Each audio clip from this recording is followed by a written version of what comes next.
इस क्वेश्चन में हमें ये गिवन है, हमें a is equal to b prove करना है। जब भी हमें सेट इक्वल प्रूव करने होते हैं, जैसे कि यहाँ पे a is equal to b prove करना है, तब हम पहले a subset of b prove करते हैं, b subset of a prove करते हैं। अगर ये दोनों प्रूव हो गए तो मेरा a और b इक्वल हो जाएंगे। अगर मुझे a subset of b prove करना है, सबसेट होता है सारे एलिमेंट्स, अगर मेरे a के b में होंगे तो a सबसेट होगा b का।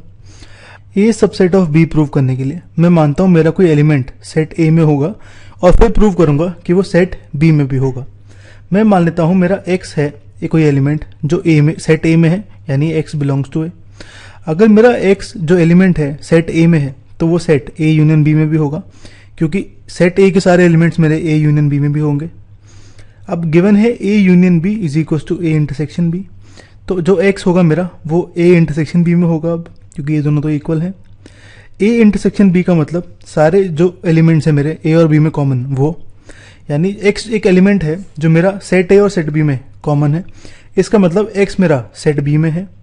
इससे हमारा निकला कि अगर मेरा x सेट a में है तो मेरा सेट b में भी होगा, यानी कोई भी एलिमेंट अगर मैं a का पकड़ूं तो वो b में होगा। इसका मतलब सारे एलिमेंट्स ऑफ a मेरे b में है, यानी a is a subset of b। Similarly मैं b is a subset of a prove करता हूं। यहाँ पे मैं मान लेता हूं कोई y एलिमेंट है जो सेट b में है, यानी y बिलोंग्स टू b। अगर मेरा कोई एलिमेंट सेट b में है तो वो सेट a यूनियन b में भी होगा, क्योंकि a यूनियन b में मेरे सारे b के एलिमेंट्स भी होते हैं, तो y belongs to a union b। अब हमें गिवन है a यूनियन b मेरा इक्वल है a इंटरसेक्शन b के, तो इसको मैं लिख सकता हूँ y belongs to a intersection b, क्योंकि ये सेट और ये सेट इक्वल है।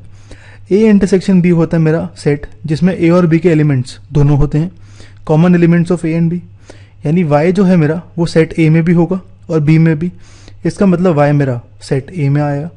इससे हमारा निकला अगर मेरा y सेट b में होगा, कोई एलिमेंट सेट b में है, तो वो एलिमेंट सेट a में भी होगा, यानी कोई भी एलिमेंट अगर मैं b से उठा लूँ तो वो सेट a में होगा, यानी सारे एलिमेंट्स ऑफ b मेरे a में होंगे। इसका मतलब b मेरा सबसेट है a का।